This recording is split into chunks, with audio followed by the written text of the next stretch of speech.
मित्रांनो, गेल्या यापूर्वीच्या लेक्चरला आपण कार्बन आणि कार्बन कंपाऊंड्स या टॉपिक मध्ये बॉन्ड इथपर्यंत आलेलो. म्हणजेच bond, each bond contains 2 electrons. Okay, म्हणजेच आता यामध्ये दोन टाइप्स बघितलेले आहेत, कोव्हॅलेंट आणि आयोनिक बॉन्ड. कोव्हॅलेंट बॉन्ड म्हणजेच काय, तर दोन इलेमेंट्स असतील, म्हणजे हे H2 मॉलिक्यूल फॉर्म होत असताना दोन हायड्रोजनचे इलेमेंट्स आहेत. हायड्रोजन आणि हायड्रोजन हा सिमिलर ॲटम आहे आणि या सिमिलर ॲटम मध्ये काय होतंय, इलेक्ट्रोनिगेटिव्हिटी डिफरन्स जो आहे तो सिमिलर असला, डिफरन्स काहीच नाहीये, एकतर स्मॉल असेल किंवा इलेक्ट्रोनिगेटिव्हिटी सिमिलर असेल तर त्या ठिकाणी बॉन्ड फॉर्म होतो.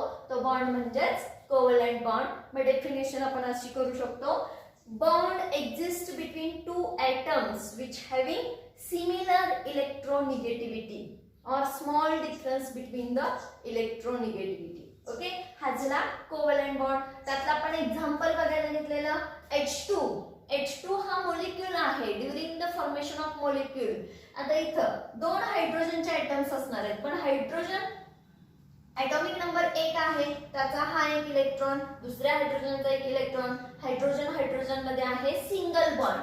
ऑक्सिजन म्हणजे दोन ऑक्सिजन पासून O2 मॉलिक्यूल फॉर्म झालेला आहे.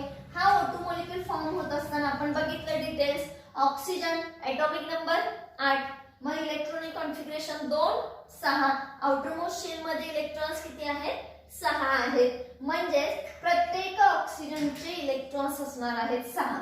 हे आपण दिले 6 इलेक्ट्रॉन्स. तसंच या ऑक्सिजनचे सुद्धा 6 इलेक्ट्रॉन्स फुलफिल होत नाही, ऑक्टेट रूल फॉलो होत नाही, म्हणून हा ऑक्सिजन काय करेल, 2 इलेक्ट्रॉन्स बरोबर शेअरिंग करेल. तसंच हा सुद्धा शेअरिंग करेल आणि इथं शेअरिंग मध्ये या इंटरसेक्शन मध्ये इलेक्ट्रॉन्स आहेत 4.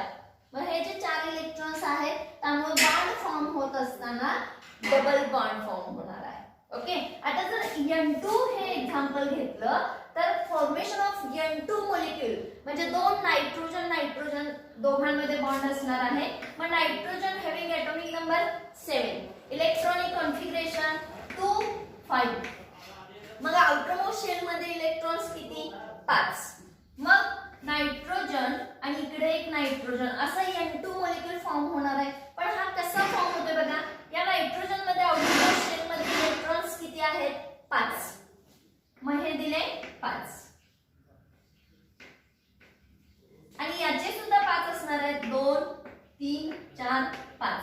मग ऑक्टेट याचं एका नायट्रोजनचं पूर्ण आहे का, नाही, याची टेंडन्सी असणार आहे स्टेबल होण्याची, त्यामुळे तो 3 इलेक्ट्रॉन्स शेअर करेल शेजारच्या नायट्रोजनच्या इलेक्ट्रॉन्स बरोबर. अशा पद्धतीने त्याचं ऑक्टेट पूर्ण होतं. तसंच हा सुद्धा नायट्रोजन इकडच्या नायट्रोजन कडून 3 इलेक्ट्रॉन्स शेअर करेल आणि इथं फॉर्म होत असताना इंटरसेक्शन मध्ये 6 इलेक्ट्रॉन्स आहेत. म्हणजेच बॉन्ड किती फॉर्म होणार आहेत, 3 बॉन्ड्स फॉर्म होणार आहेत. Nitrogen triple bond nitrogen. Okay, hydrogen मध्ये झाला सिंगल बॉन्ड, ऑक्सिजन मध्ये झाला डबल बॉन्ड आणि नायट्रोजन मध्ये झाला ट्रिपल बॉन्ड. ओके, हे झालं कोव्हॅलेंट बॉन्ड बद्दल आपण एक्झाम्पल्स बघितले, जिथं शेअरिंग होते वगैरे, इलेक्ट्रोनिगेटिव्हिटी डिफरन्स हा कमी असेल किंवा इलेक्ट्रोनिगेटिव्हिटी दोघांची सेम असेल. हायड्रोजन आहे, ऑक्सिजन आहे, नायट्रोजन म्हणजे सिमिलर ॲटम्स आहेत. आता इथं आयोनिक मध्ये बघा, आयोनिक म्हणजेच आयन्स असायला पाहिजे. फॉर एक्झाम्पल आपण इथं जर एक्झाम्पल घेतलं NaCl. आता आपण बऱ्याचदा तुम्ही 10वी पर्यंत बघितलं सुद्धा असाल की यामध्ये Na+ आणि Cl- असा का चार्ज असतो, आयन्स फॉर्म होतात म्हणून तिथं आयोनिक बॉन्ड आहे. म्हणजे सोडियम आणि क्लोरीन या दोघांमध्ये इलेक्ट्रोनिगेटिव्हिटी डिफरन्स जास्त आहे. यातला इलेक्ट्रोनिगेटिव्ह कोण आहे, क्लोरीन, त्यामुळे त्याच्यावरती चार्ज आहे मायनस आणि हा इलेक्ट्रोपॉझिटिव्ह. हे कसं बघूया आपण, सोडियम ॲटॉमिक नंबर 11. मग याचे इलेक्ट्रॉनिक कॉन्फिगरेशन 2 8 1. पहिल्या शेल मध्ये 2, दुसऱ्यामध्ये 8, तिसऱ्यामध्ये 1. क्लोरीन बघितला, ॲटॉमिक नंबर आहे 17. मग त्यामध्ये इलेक्ट्रॉनिक कॉन्फिगरेशन काय होणार, 2 8 7. या 17 इलेक्ट्रॉन्सचा पण सांगितल्याप्रमाणे पहिल्या शेलमध्ये इलेक्ट्रॉन्स 2, दुसऱ्यामध्ये 8, तिसऱ्यामध्ये 18 आणि चौथ्यामध्ये 32. अशा पद्धतीने इलेक्ट्रॉनिक कॉन्फिगरेशन काढलं. मग याचा ऑक्टेट पूर्ण आहे का? आउटर मोस्ट शेल मध्ये 8 इलेक्ट्रॉन्स नाही. मग ऑक्टेट पूर्ण करण्यासाठी याला 7 इलेक्ट्रॉन्स घ्यायला पाहिजेत, पण हा न घेता काय करेल, हा इलेक्ट्रॉन याला दिला तर याचं सुद्धा ऑक्टेट पूर्ण होते. आणि याला जर हा इलेक्ट्रॉन दिला तर याचं इलेक्ट्रॉनिक कॉन्फिगरेशन काय होईल, 2 8. म्हणजे हा सॅटिस्फाय झाला, स्टेबल झाला, ज्याचं ऑक्टेट पूर्ण झालं. आणि याने एक इलेक्ट्रॉन याला दिल्यामुळं याचं इलेक्ट्रॉनिक कॉन्फिगरेशन झालं 2 8 8. हा सुद्धा स्टेबल झाला. मग याने इलेक्ट्रॉन दिल्यामुळे त्याच्यावरती चार्ज येतो प्लस, आणि याने इलेक्ट्रॉन्स ऍक्सेप्ट केल्यामुळे याच्यावरती चार्ज येतो मायनस. म्हणजेच ज्याच्याकडून कर्ज घेतलेला आहे तो ऋण असतो, बरोबर आहे, कर्जबाजारी आहे म्हणून हा मायनस चार्ज आहे, हा आहे तो प्लस. म्हणजे हा श्रीमंत आहे, याने एक इलेक्ट्रॉन दिलेला आहे. आलं लक्षात? तर अशा पद्धतीनं कोव्हॅलेंट बॉन्ड आणि आयोनिक बॉन्ड याचे एक्झाम्पल्स बघितले आपण. आयोनिक बॉन्डची मग डेफिनेशन काय होऊ शकते, bond exist between 2 atoms which having large electronegativity difference. Sodium आणि क्लोरीन यामध्ये इलेक्ट्रोनिगेटिव्हिटी डिफरन्स खूप आहे. सोडियम हा इलेक्ट्रो पॉझिटिव्ह आहे तर क्लोरीन हा इलेक्ट्रो निगेटिव्ह आहे. म्हणजेच इलेक्ट्रोनिगेटिव्हिटी डिफरन्स हा जास्त आहे. ओके, आता यानंतर हे लक्षात आलं असेल तर आपण पुढचं बघायचं आहे. म्हणजेच बॉन्ड आणि बॉन्डचे टाइप्स हे आपण आता बघितले. त्याचबरोबर पुढे बघायचं आहे तो म्हणजे हायड्रोकार्बन्स. हायड्रोकार्बन्स आता यामध्ये हे बघत असताना याची डेफिनेशन याच्या वर्ड मध्येच आहे. हायड्रोकार्बन्सची डेफिनेशन काय येईल बघा, compounds containing hydrogen and carbon and these compounds are called as hydrocarbons. Okay, आता यामध्ये हे सगळं तुम्हाला 10वीला झालेलं आहे. 10वीला झालेला आहे hydrocarbons, compounds containing hydrogen and carbon. आता पहिल्यांदा पण याचं पुन्हा क्लासिफिकेशन असणार आहे. तर हे जे क्लासिफिकेशन आहे तर हे क्लासिफिकेशन बघा, saturated hydrocarbons and unsaturated hydrocarbons.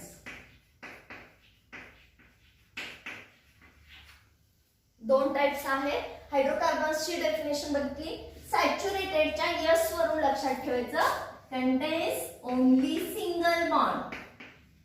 Single bond असणारा जो हायड्रोकार्बन असेल त्याला म्हणायचं saturated hydrocarbons.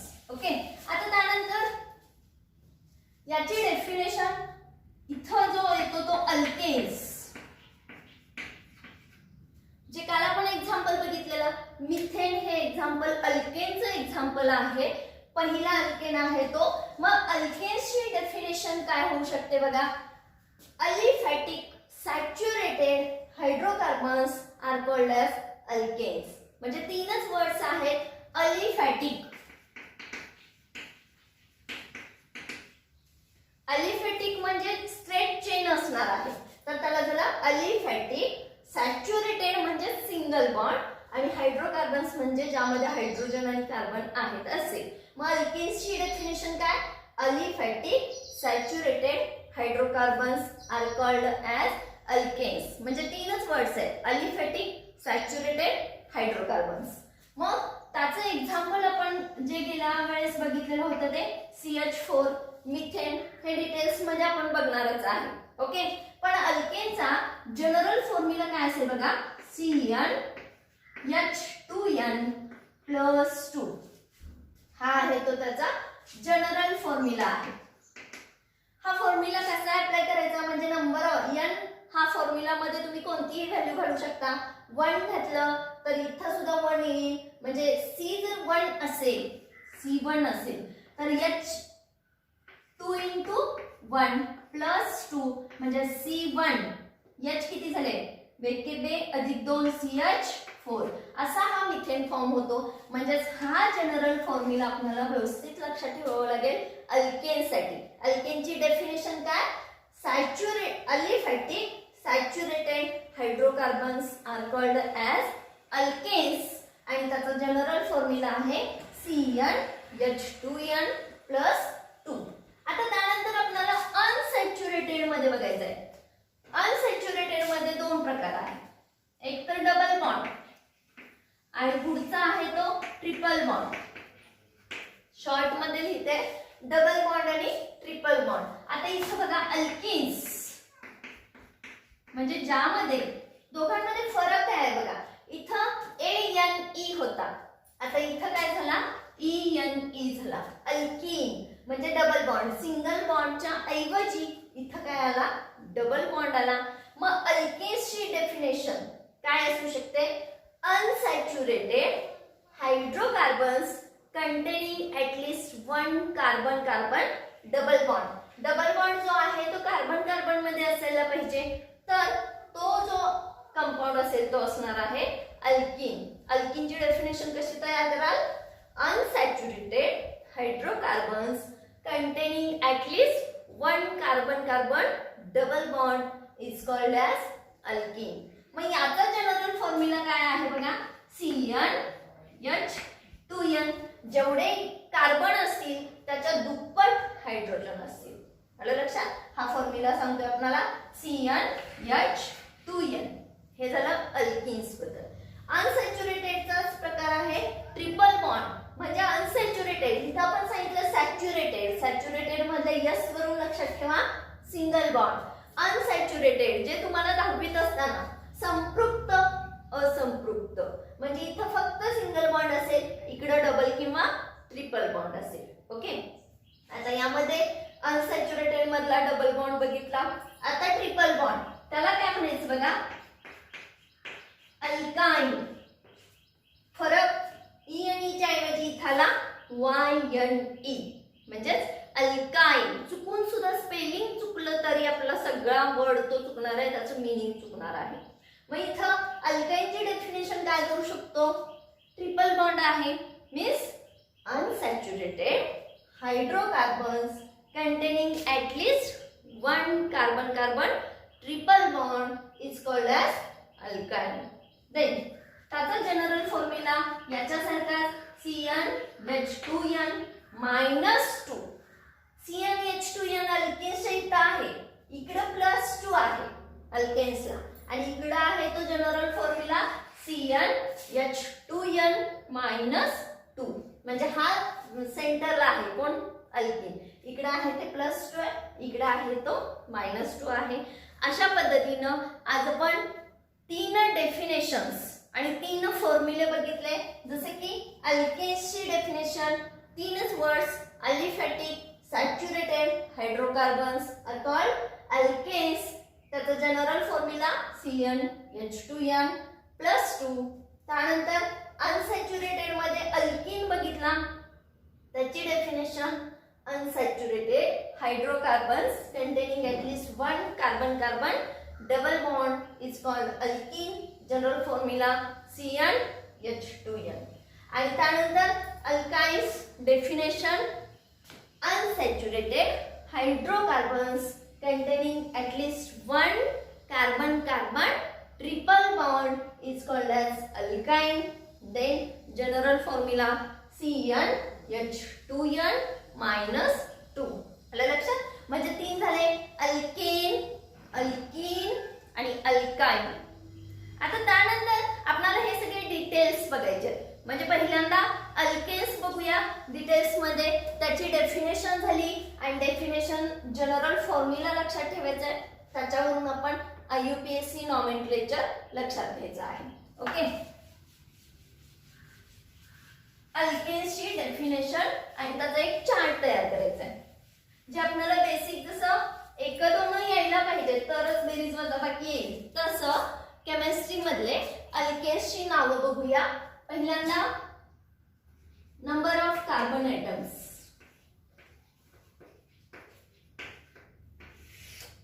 number of carbon atoms, then name अल्केनचं नाव.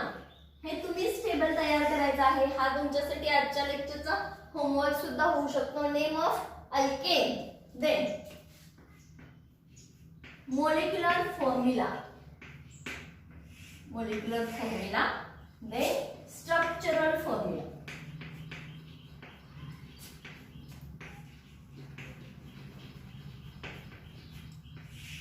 आता यामध्ये बघा number of carbon atoms. CH4 methane मध्ये कार्बन आयटम्स होते 1. मग आपण त्याचं नाव काय गृहीत धरलेलं? मिथेन. हे त्याचं IUPAC नाव आहे. मग त्याचा मोलेक्युलर फॉर्म्युला, मिथेनचा फॉर्म्युला झालेलाच आहे CH4.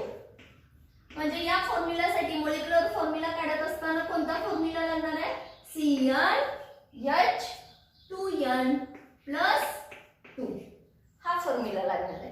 म्हणजेच एक कार्बन घेतला तर या फॉर्म्युल्यामध्ये घेतला तर 4 हायड्रोजन्स होतील. आणि स्ट्रक्चरल फॉर्म्युला काय म्हणजे त्याचं स्ट्रक्चर कसं आहे? स्ट्रक्चरल फॉर्म्युला म्हणजे स्पेस मधलं स्ट्रक्चर कसं आहे तर कार्बन सेंटरला आहे आणि 4 साइडला कार्बनची व्हॅलेन्सी 4. कारण गेल्या वेळेसच आपण बघितलेलं होतं त्याच्याकडे आउटर मोस्ट शेल मध्ये 4च इलेक्ट्रॉन्स असणार आहेत. त्यामुळे ऑक्टेट पूर्ण करायला त्याला अजून 4 इलेक्ट्रॉन्स घ्यावे लागतील. मग तो कोणाकडून घेतो? हायड्रोजन कडून. आणि मग त्याचं ऑक्टेट पूर्ण होतं. हा झाला त्याचा स्ट्रक्चरल फॉर्म्युला.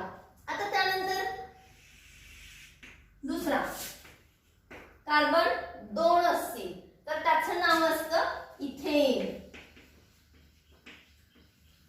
मग 2 कार्बन आयटम आहेत. मग फॉर्म्युला घेतला C2 झाला. यामध्ये घेतला 2 × 2 4 + 2 म्हणजे 4 + 2 6 C2H6. मग स्ट्रक्चरल फॉर्म्युला आपण कसा तयार करू शकतोय? 2 कार्बन आहेत, कार्बनला कार्बन जॉईन करायचे. नेहमी लक्षात ठेवायचं कार्बनची व्हॅलेन्सी 4 पेक्षा जास्त असणार नाहीये. आता इथे एक बॉन्ड एंगेज आहे. पुढचा बघा, या कार्बनला 4 हात काढायचे, 4 बॉन्ड काढायचे. 1 झाला, 2 3 4. म्हणजे हे राहिलेले कोण असणार आहेत? हायड्रोजन्स असणार आहेत.